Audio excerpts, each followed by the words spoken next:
And we're live.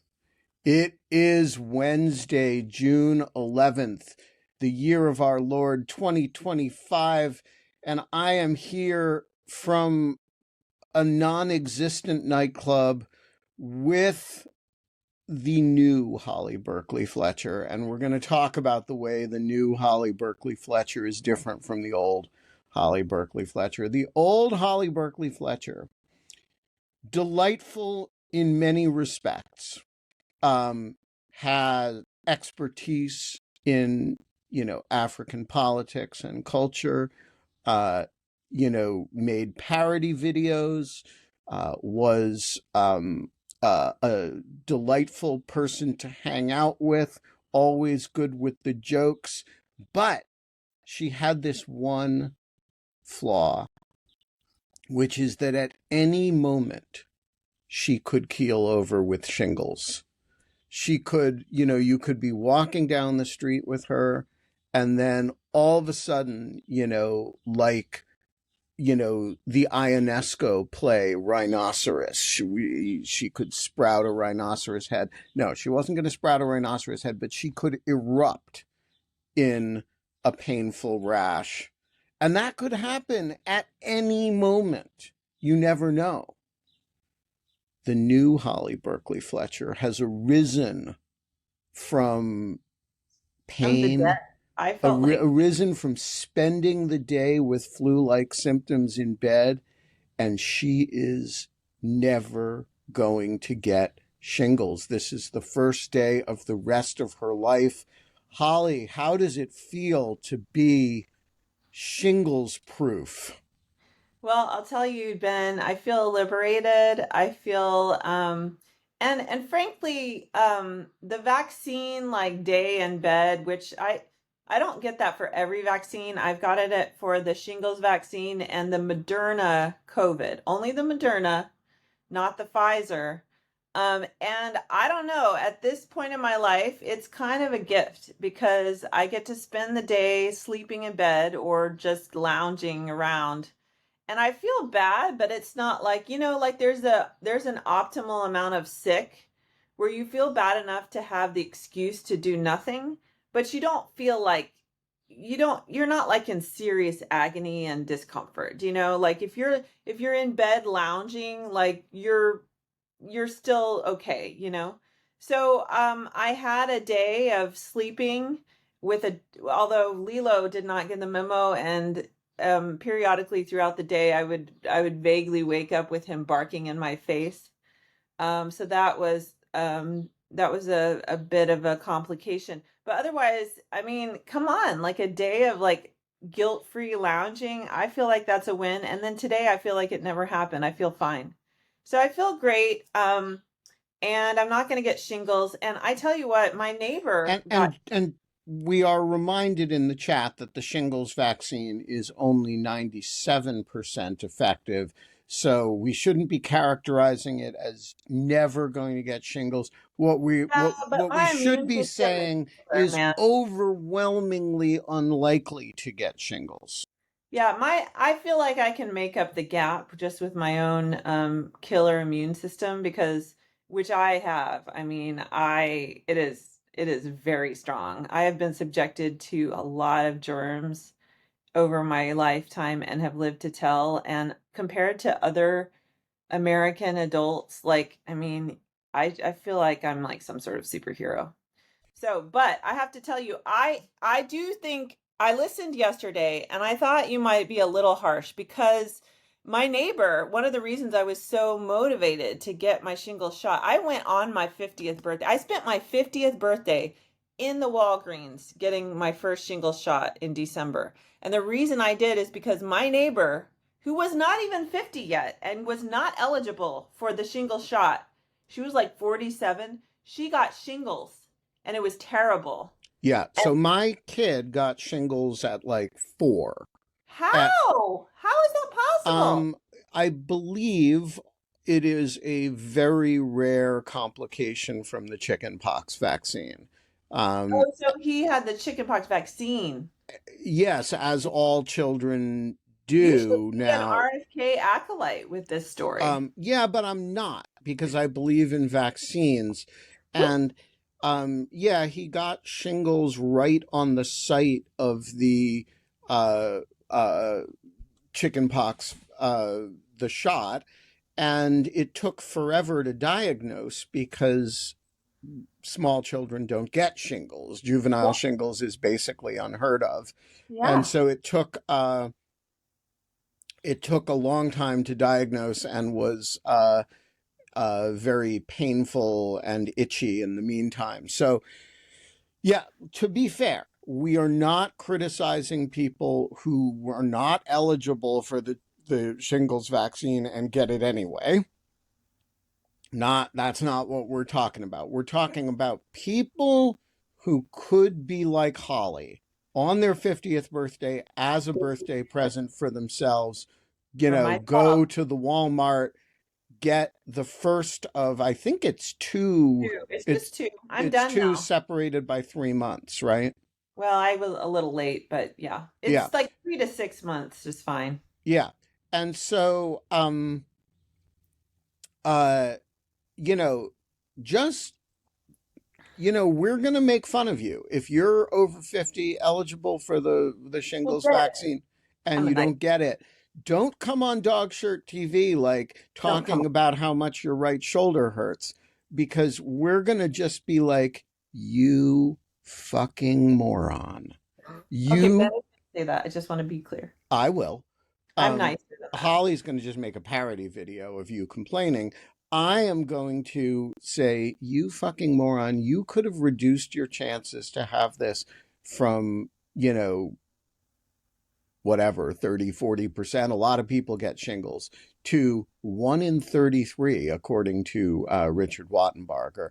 And I'm just telling you, don't, you can go on any other morning show you want and complain about your shingles, but You could get away with that on Good Morning America. They right, would give you lots of empathy, yeah, sympathy. exactly. The Five will tell you about how it's, the fault of the deep state.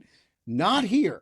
You come here and come on Dog Shirt TV and complain about your shingles, and we're gonna, sing a "You Goddamn Moron" song about you. Um, Look, folks, the sun is shining, the birds are chirping, the cactus is near death, but he's going to do his thing. It's He's going to still be smiling. it's going to be a great fucking day. And cactus, You're watching Dog Shirt TV. well, he did pretty well. He got That's through the the same as he had 2 days of rest, yeah. but he didn't get his shingles shot, so maybe he has shingles. You are watching Dog Shirt TV, and it is a goddamn revolution in morning television. And one of the revolutionary features, of which there are many, is that our co-host has risen from the dead. She is here for the shenanigans. She even has a shirt saying so. Another one of the revolutionary features, as I say, there are many, is that we are not today going to discuss how to take out the Kirsch Bridge. Holly has a different bombing she wants to plan. Just to be clear, that was a joke. Yeah. I have no intention of bombing anything. I'm anti-bombing except in an actual war where another country has invaded you. Well, that is the circumstances of the Kirsch Bridge. Yes, fine. Anyway, we're not allowed to have fun anymore. We're not even allowed to plan bombings on the show, except when it's about a war and it's ChatGPT doing it.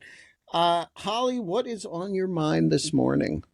Well, I was afraid you were going to ask me that because I don't have a lot on my mind because I spent the day sleeping yesterday. So, what is going on? You tell me. I do have some older stuff that I've had on a list of things I wanted to bring up for a long time, and there was never time, so I could do that. Well, I think we should do that. What happened yesterday? Let's see. There was Yeah, what happened yesterday? The more situation, of course. well, the president made noises about deploying forces into other cities. There are protests planned in other cities. LA seemed relatively quiet. And uh, and we have action in the chat. John says, I wonder if Ben doesn't bring people on during the monologue, or if he just didn't notice me, or if Riverside is borked and it hasn't told him I'm here. Maybe I'll hit the red button again and try again. So the answer is, I certainly didn't notice that anybody was trying to come on. This is the first time I have ever used the Riverside app for Macs rather than the Did you get uh a Mac? I have a Mac, yeah. And it's the first time I've ever used the Riverside app rather than the web-based website. So the answer is I don't know how what happens if somebody hits the red button and tries to come on. And Sounds ominous. I did not prevent you, John, from coming on purpose. Let's. Yeah. Maybe the So nightclub prevented. Maybe there's a bouncer at your nightclub. And the exactly, bouncer said, no, John Hawkinson is not cool enough to come in the nightclub. it's right. He may have been excluded for coolness reasons. Um, Anyone so who goes to MIT is excluded for coolness reasons. yeah, exactly. So John, why don't you try again? Oh, there he is. There he is. See, this time he just showed up. Bribed the bouncer this time. He produced some cash. How did you do that using the magic link? I did, yes. I decided to cheat in when it sounded like there was trouble, but then I almost aborted, but it was too late, and I had two up at once. So I wanted to talk about vaccines and how we frame them, because I'm a little concerned that we're regularly framing vaccines as a personal level benefit when really they're a population level intervention. True, That is true. to say, the idea that the shingles vaccine is 97% effective is amazing. Vaccines are great, but they're not really about protecting Holly. They're really about protecting everybody else in the population from Holly and her peers. And But I so, think the shingles one is actually different though, John, isn't it? Because that one you have to have the virus already in your body to have shingles. Like if you didn't have chickenpox as a kid, like you're not going to get shingles. yeah, shingles is, I think, a little bit different. That's right. But in light of some of the commentary, I just think it's important that we frame vaccines. You know, the MMR vaccine is also 97% effective, at least if you get Yeah, two doses. you're right about all the others, but I do think shingles is an exception, which is why we can mock people who don't get it. Yeah. So first of all, I your general point is a good one, although I think the individual level benefits are real too. I Yeah. mean, a reduction of your chance of getting uh, polio by a whole heck of a lot is a really good thing.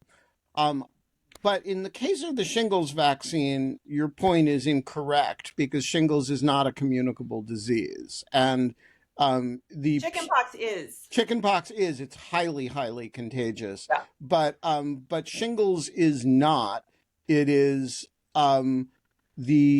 if memory serves, that the chickenpox virus kind of lives in your spinal column for your whole life, and then That is rude. erupts, or in your nervous system anyway, and then it erupts when you're feeling vulnerable as an adult.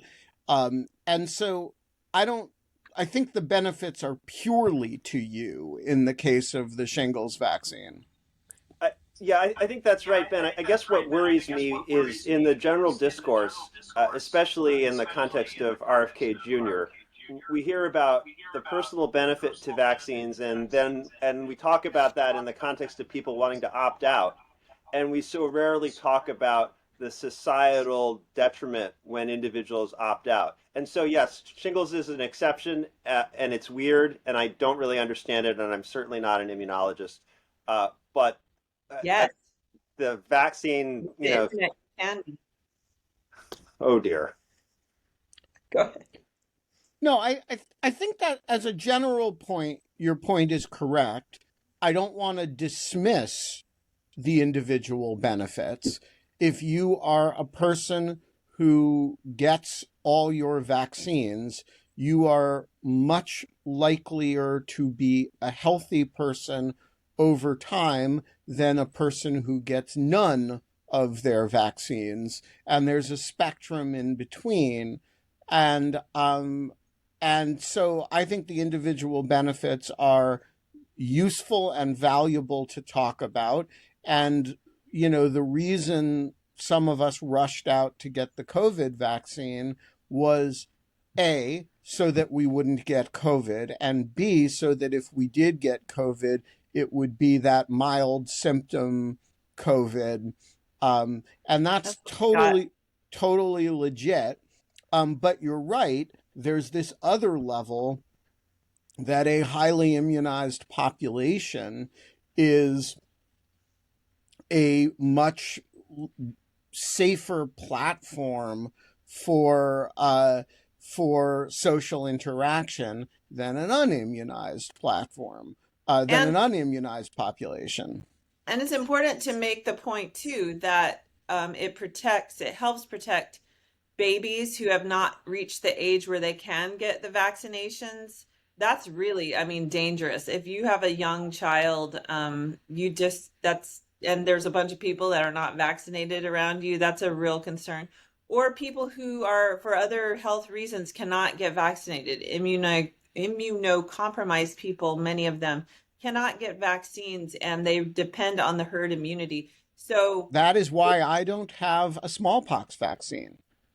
I am like the only person my age you will ever meet. I who did not get the smallpox vaccine because I, as a baby, had an underlying condition that was one of the relatively few counterindications against smallpox vaccination.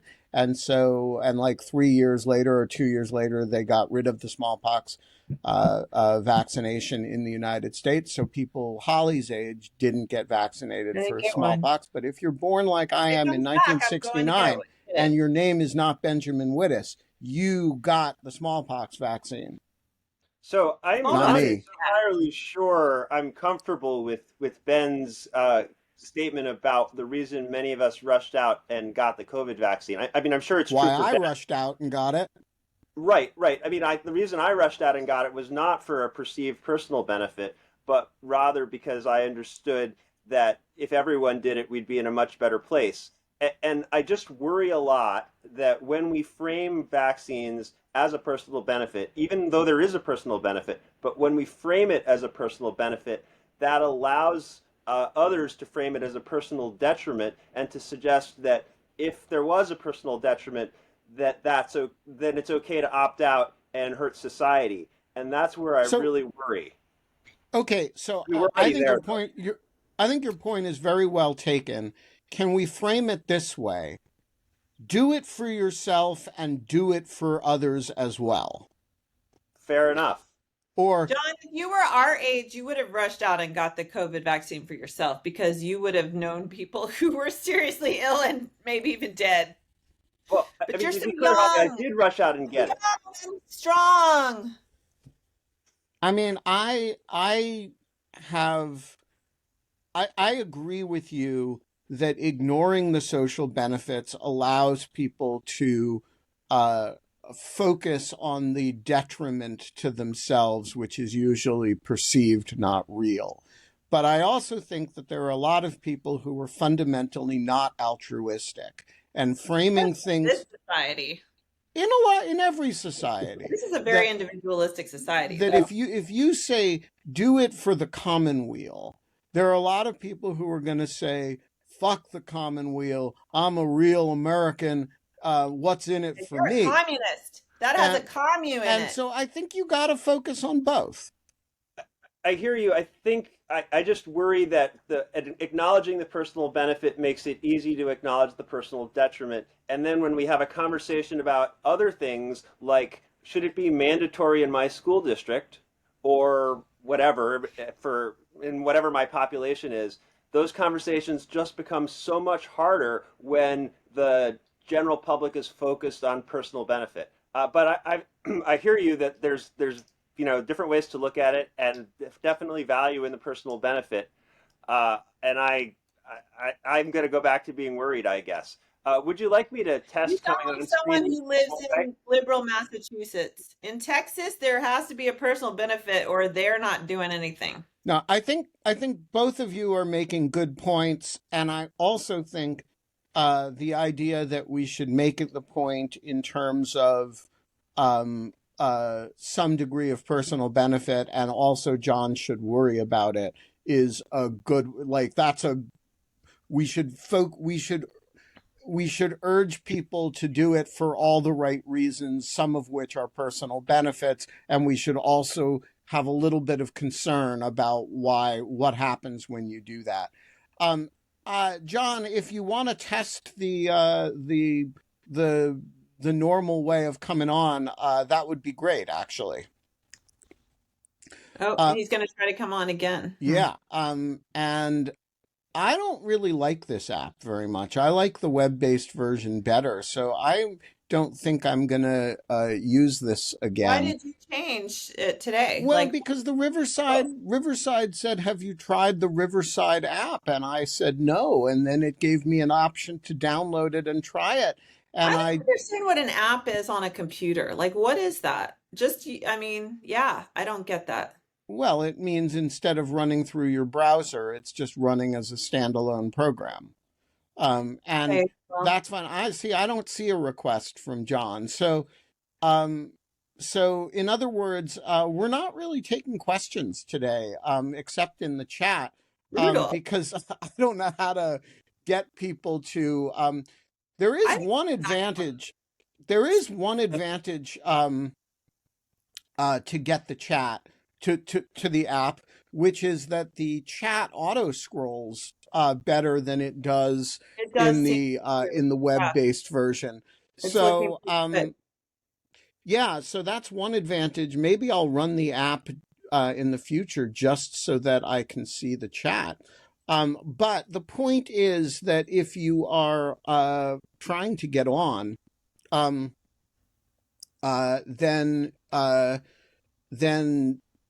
I really can't help you. So, Holly, what are your agenda items that are old and non-vaccine based? Okay, well, first of all, a current agenda item is just Trump has so I was on the fence for a little while, but sort of not really because you were going to be out of town, about whether to attempt to attend this military parade or protest here in Arlington. And Trump's recent statements where he's basically threatened to use the military against anyone in DC for this protest, for this parade this weekend, has really put me over the edge. And I just think it's best to not cause mischief in DC this weekend, and just stay away. I think. What did he say? Well, let's see. You'd have to look up the exact words. But somebody asked him about, or the parade came up, and he basically said that anyone who was going to protest in DC on Saturday during the parade, they would be. I can't remember the words he used, but basically he said, like, we're coming after you or something. It was a threatening statement. Mm-hmm. I can't remember the details, but the tone was threatening, and it was specific to DC on Saturday. Okay, yeah, people in the chat are more detail oriented than me. We'll be met with force, strong force. And so, yeah, I just think he's clearly, this whole LA thing has whet his appetite. I feel like they took the pretext to test a lot of their desired tactics, and his as I think Lawfare had an article, or Just Security. Sorry, I get Lawfare, Just Security. Lawfare's better. Mixed up, but the executive order. There are people you're allowed to say that to. But I'm not one of them. Okay, okay. You like just security though I too. do, but Good. I mean, it's like saying, to you, I get, you know, um, the CIA and the NSA mixed up. Yeah. Okay, fair enough. I'm deeply sorry.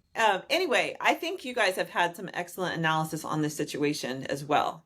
And I know you have, so I'm sure I got it there.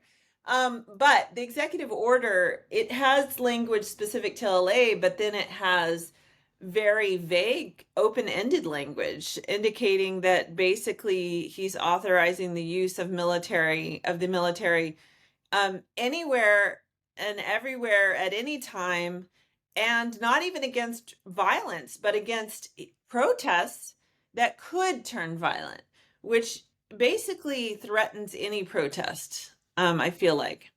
So the statement, as many analysts have pointed out, is alarming for that reason. And then he followed that up by making a statement about the DC on Saturday. And so I am staying away. I don't want I don't want to feed into whatever he's going on. And I really like a lot of the protests they're doing. Like I like the one here in Arlington, partly because I can walk to the location where I'm supposed to be. But they're lining Langston Boulevard, which is our main thoroughfare that goes through the entirety of the county. And they're hoping to line the entire Langston Boulevard with peaceful protesters waving American flags and with signs and things like that. So I have my location. I signed up for my location.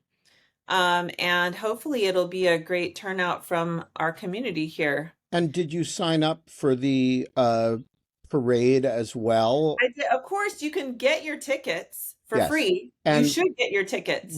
let's remind everybody, if you have not already ordered your tickets for the parade, you can do so. You can get 2 free tickets. Right. And every And they are ticket, limited. there's a apparently. limited number, and every ticket that you order is an empty seat if you don't go.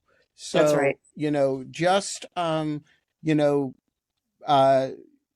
please, no, you don't have to pay for a ticket. No, it's free. It's free. You don't even have to buy me a Trump coin. That's right. You don't have to get a pay. You ticket. don't have to give Trump any money. Although I bet he's kicking himself that he didn't think of that. Right. Well,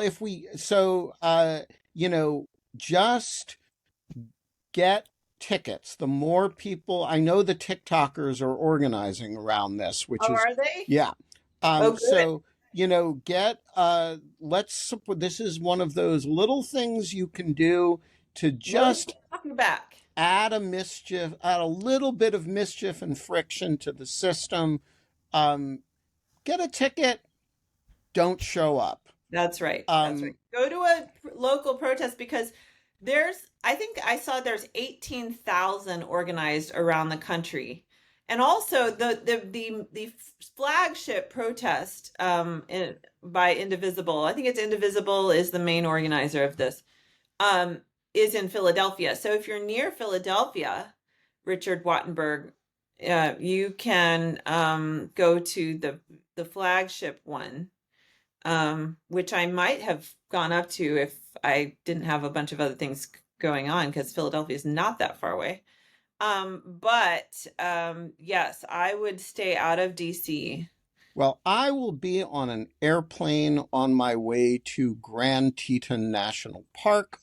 Oh, nice. I will not be attending any protests, and I will not be attending any military parades. So I am a conscientious objector, which is another way of saying that I have other plans that were made before any of this was scheduled.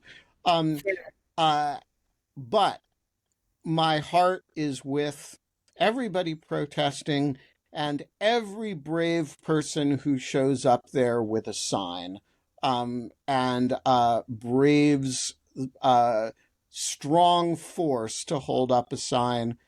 Or they're asking people to bring American flags. So I'm going to do Just that hold them too. upside down. I might bring my preamble one. I might just bring my art. But I also have actual American flags. And I think it's important because, these people, these MAGA people have attempted to claim all manner of patriotic regalia and claim the Constitution and so on and so forth. And so I think it's important not to let them have that. And so, yeah. Yeah, So, I actually believe in all manner of reclaiming patriotism. I think, when you drive around the countryside, almost anywhere in the country, flying a flag um, uh, is almost an emblem of being a Republican. And, to the extent that um, people routinely fly the American and Confederate flags on the same flagpole. And I was talking to a friend who lives in rural Montana and who is surprised that I fly a flag on July 4th, because in Montana, flying a flag means you are a Republican. And I think we just have to change that. yeah, no, it's terrible. Yeah, no, I'm always like deeply offended by. I was in upstate New York in like the Finger Lakes area a few years ago, and there were Confederate flags flying in upstate New York, and I'm like, this was the Union up here. Like what? Like it's never okay to fly a Confederate flag anywhere, to be clear, but especially like in the like what is that? You're anywhere near the Confederacy. Yeah, they Stop even fly it in Canada now. Like the it. trucker crazies have a Confederate Stop flag it. thing. That is a racist. Anyway, stop it with the Confederate flag, y'all. Just stop it. All right, next item. I had another point, but I've lost it, so I'm going to move on. I'm going to move on. Yeah. So, oh, I know. I was going to make the point that many other people have made that apparently a small riot in LA that the police are generally handling fine um, necessitates calling up not only or federalizing the National Guard over the exception of the governor, not only calling up the National Guard, but even sending in regular troops. But the January 6th situation where they're like literally attacking the seat of government, threatening elected officials, and interfering with a foundational process of our system of government, that did not necessitate calling up any kind of National Guard until much later. After we've Correct. watched the police get the shit beat out of them for hours and hours, and Mike Pence run for his life, and everyone else run for their life, then and I believe the governors sent them in, and I don't even think Trump had anything to do with that, but I could be wrong. Um, yeah, I mean, look, the essence of Trumpism is projection, and it's not an accident that he's using the word insurrection and insurrectionists, um, uh, and there is nothing to do about that except to keep reminding people of that reality, and that he's using these words for a reason, and that the reason is that he's trying to impute to his foes that which he has done himself, in all its lack of patriotism and disloyalty. Yeah. So, Topic number 2 or whatever we're on, that I don't think I've commented on this show, and there's now like several chapters in this story, but Tulsi Gabbard. Okay. I just have to go on about this woman. it's Now, almost like she's not a good person or something. it's almost like she's truly a Russian asset, which I've long believed she might be. Um, Whether again, it's like Trump, whether she is or not, functionally, she's acting like it. So it's kind of a moot point what the actual formal arrangement is. because she's certainly volunteering her efforts at the very least. So first of all, I will say that she seems to be the locus of the intelligence community craziness and compromise. John Ratcliffe has been very quiet, and from what I hear just through the grapevine, is that he's, you know, yeah, he's basically staying fairly under the radar, other than popping up in signal chats where they're planning, military operations in an There hasn't really been much of a purge at CIA, has there? No, I mean, so some probationary employees were fired at the beginning, but not that many. And then now it's more moving into a situation similar to the 1990s, where they are offering like early retirement and trying to sort of downsize that way, which frankly, I wouldn't say I'm okay with the overall downsizing of the workforce, but I am okay if you are going to do it. It's become incredibly top heavy because of the 9/11 hiring binge. And so there is an excess of people at higher levels, and the way too many. And it has basically created more bureaucracy, and it's incredibly top heavy and inefficient at this point. So if they are going to clear out the workforce, it's better that they do people at the higher levels than new employees. They need frontline new people, actually more junior people. So I'm okay with it. But Tulsi, okay, so the worst thing, of course, is, I think it's been maybe a month ago, but I don't think I've ever commented on it, was when they fired or moved out of DNI. I'm not sure they were like completely fired from federal employment. People involved with an assessment that the administration did not like.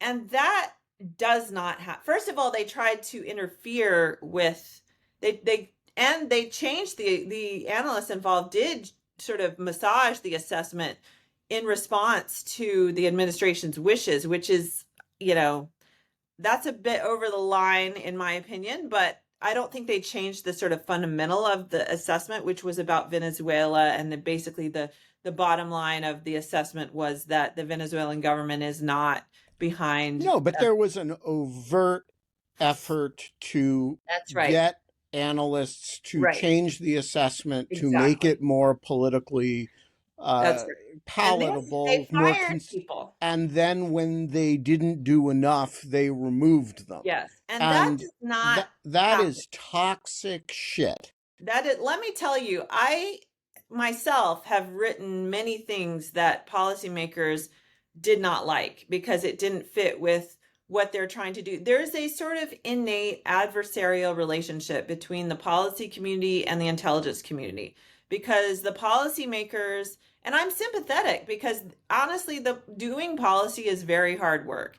And so they're trying to actually do things and put things into action and engage very complicated situations. And then the intelligence community, which has nothing to do with policy, does not make policy, simply provides information for the policymakers.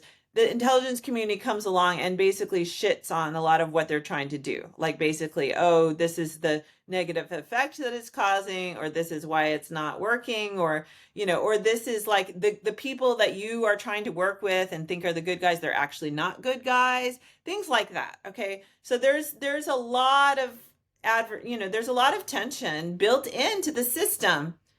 It's kind of like the judiciary and the administration, like every administration, the courts rule against some of the stuff that they're wanting to do, right? But at the end of the day, a normal administration is like, yeah, we don't like that, but that's life. That's how the system works. That's what the intelligence community in this case is for. We literally pay them to tell us the truth as they see it.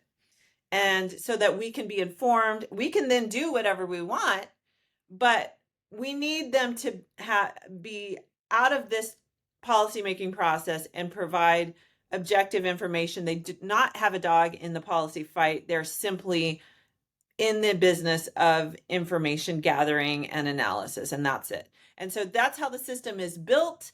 It is to our benefit. Do we always like what they tell us? We do not. But there's an overall belief in how the system operates and how it is set up. And so the idea that an administration would try to interfere in the intelligence to that degree and then retaliate against the intelligence community for giving them, the straight truth or as best as they can manage it, of a situation is just a complete destruction of the system as it has been built. And it's incredibly damaging for national security, and it should concern every American citizen, because you want to have an entity that deals in objective situation to advise the policymaker and not tell them what they want to hear, right? And in situations where that has not happened, like for instance, Iraq WMD, which of course was partly an intelligence failure. They got the actual intelligence wrong, and they were subject. They missed some denial and deception on the part of some of their Iraqi sources.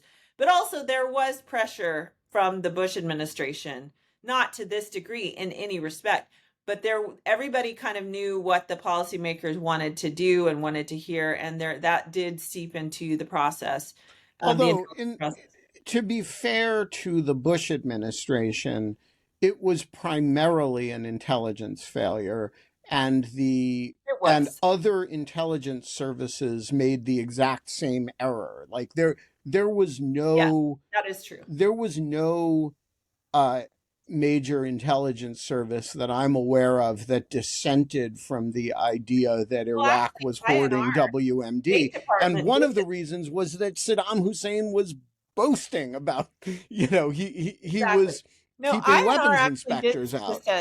Our own State Department intelligence, their assessment was an outlier, and they were correct. No, yes, other foreign intelligence services, which, by the way, were all, as it turns out, using a lot of the same sources, which is a bit of a problem. But the Germans had the same assessment. The French had the same assessment. Yeah. Mm-hmm. And however, there was an atmosphere of people knew what the administration wanted, and that was still an intelligence failure, because it is incumbent upon the intelligence community, even when they feel pressure and even when they know, to resist that pressure and to still do an accurate assessment of the information. Oh, look, I'm not saying the Bush administration is innocent here. The Bush administration made the errors that it made, had the prejudices that it had, and in the case of the vice president's office and Paul Wolfowitz, really had a kind of outcome-driven process. That said, the CIA's assessment on weapons of mass destruction was older than the Bush administration. It went back, Clinton launched a set of attacks on the basis of the same premise in 98. And so, we're getting off track. This is a confluence of a number of quite deep pathologies and errors, whereas the Tulsi Gabbard thing is simply that she doesn't like the answer. Right. But I brought up Iraq to illustrate the point that you don't want intelligence, that intelligence, whether it was, and in this case, I agree with you, it was mainly just wrong collection and analysis. But let's say it was massaged by the political agenda, which there was an agenda. There's no question about that. You don't want policy. You don't want to start a war based on the intelligence community telling the government, the administration, oh yeah, your war is justified. And what I'm saying, you can get into a lot of trouble that way, as I think the Iraq war. Yeah, or to take a more recent example, consider the invasion of Ukraine, where there appears to have been no Russian intelligence service that was willing to tell Vladimir Putin. There you This go. is not a Well, that's 3-day. yes, that's exactly what you This have is in not a authoritarian. 3-day operation. This is a Correct. million lives you're going to lose on Correct. your side. Yeah. And we don't want that here, okay? Because that doesn't serve national security and doesn't. So the idea that you're going to interfere to that degree in intelligence assessments is horrific for national security. Then, of course, this week we have a situation where now it's come out reported that she has put her own person in the IG's office. She's also basically moved wholesale the PDB, which was sort of lived in the DNI space anyway. It was run by the DNI, but it was essentially a CIA product overall. It was about 90% written by the CIA, but it was an intelligence community product.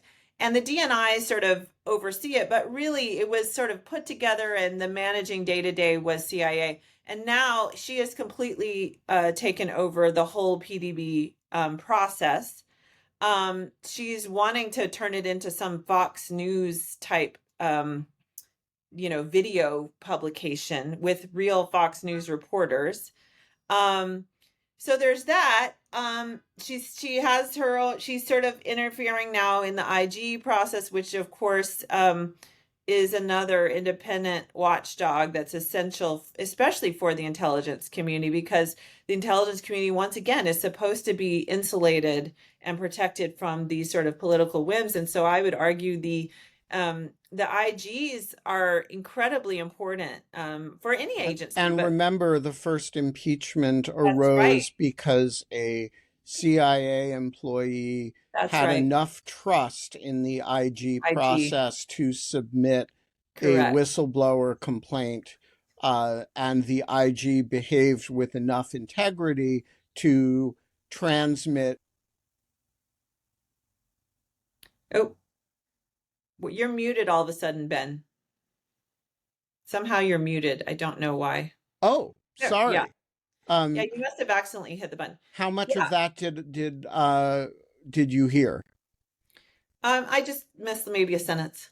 Yeah, I mean the first impeachment arose because bless you, because a CIA employee had enough confidence in the IG process to submit a whistleblower complaint. Correct. And the IG in question had enough integrity to transmit notice of that as the rules required to the intelligence committees, and who ultimately got a hold of the nature of the complaint. And so these processes that's the only reason we know about the perfect phone call, right? It's because somebody had confidence in this process. And frankly, the IG, the type of thing the IG would investigate is like this interference in the Venezuela assessment. You know what I'm saying? Exactly. So you're systematically taking apart the processes of accountability here. And one of the processes of accountability, which we don't usually think of that way, is the intelligence process itself. Because this all goes to the heart of what the intelligence community does and the ethos of the intelligence community. You are from day one, it's drilled into you that we are not part of the policy process. We are not we do not make policy. We are not politicized. We are apolitical. Our job is these are like foundational principles of being an intelligence officer.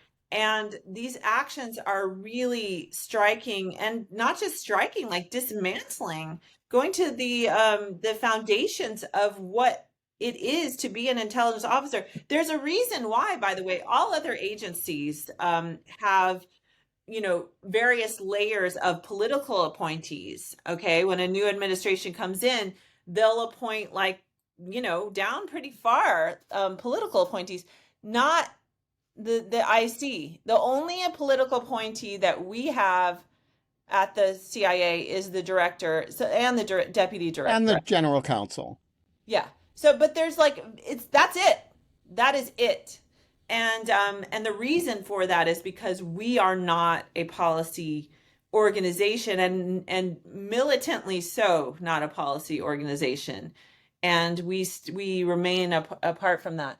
So it's very disturbing. And then the last thing, which people in the chat have already brought up, did you see this video yesterday? I don't even understand the context. Tulsi Gabbard put out this video, like nuclear holocaust, like scare video. I have not seen yesterday. that. What's the nature of it? What is she warning It's about? basically like warning that we don't want to I honestly, I just saw snippets of it. So if anyone else wants to comment on it, please. But it is Russian propaganda of like basically you conflict with Russia risked nuclear holocaust. And it's like all of these Well, to be fair to her, she's been saying that for years and years and years. To my point, she's been a Russian asset or propagandist for years and years. She visited Hiroshima recently, I think. And again, her visit to Hiroshima was like, it wasn't, the point seemed to be like, now I'm going to tell you how awful nuclear war is, which, I mean, okay, it's awful. But in the context of like the confrontation with Russia. And that is a Russian scare tactic again. Like that's, oh, you don't want to get involved in your, Ukraine because, we have nuclear weapons and it's going to be a nuclear, holocaust, right?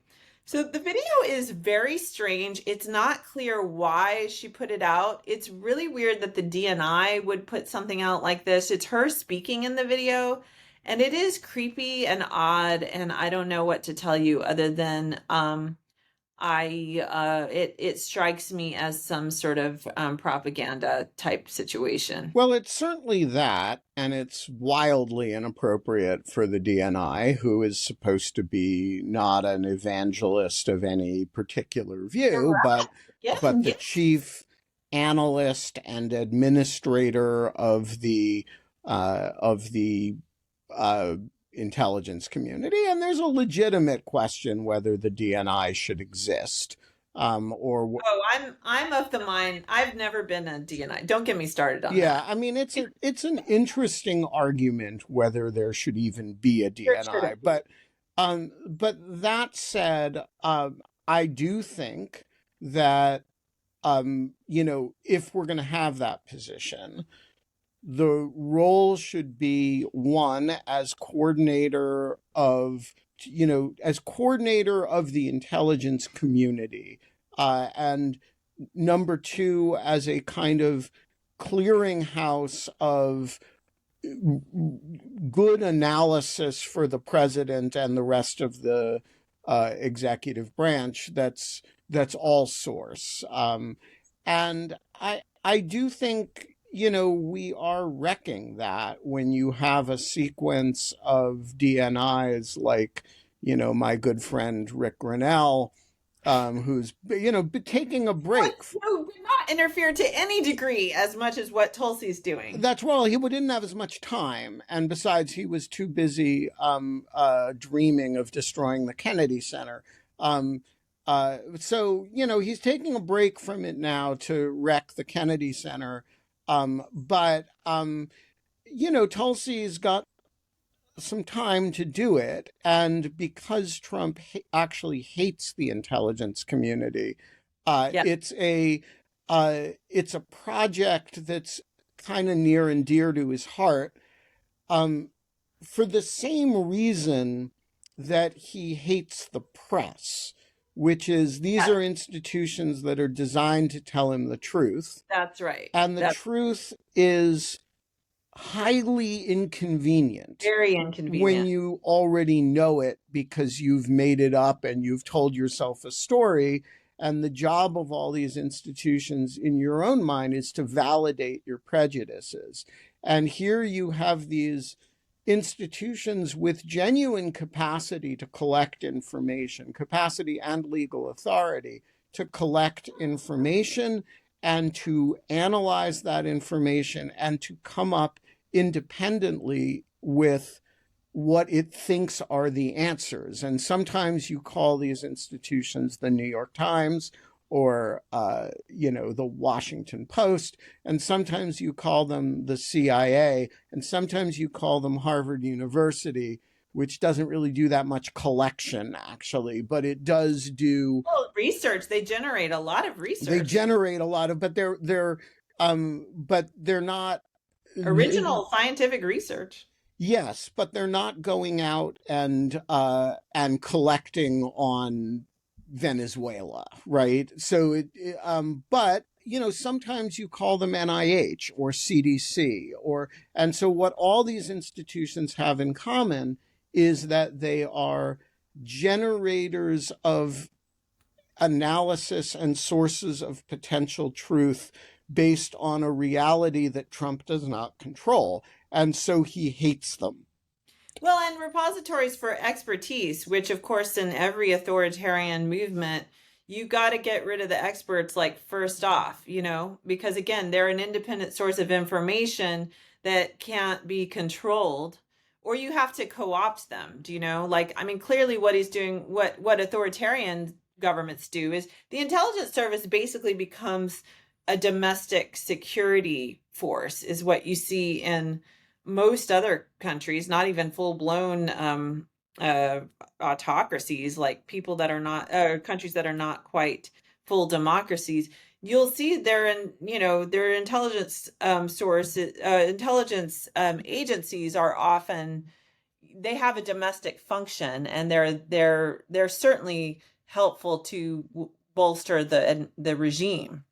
Yeah. And so we've in a democracy, that's not the case, and that's good.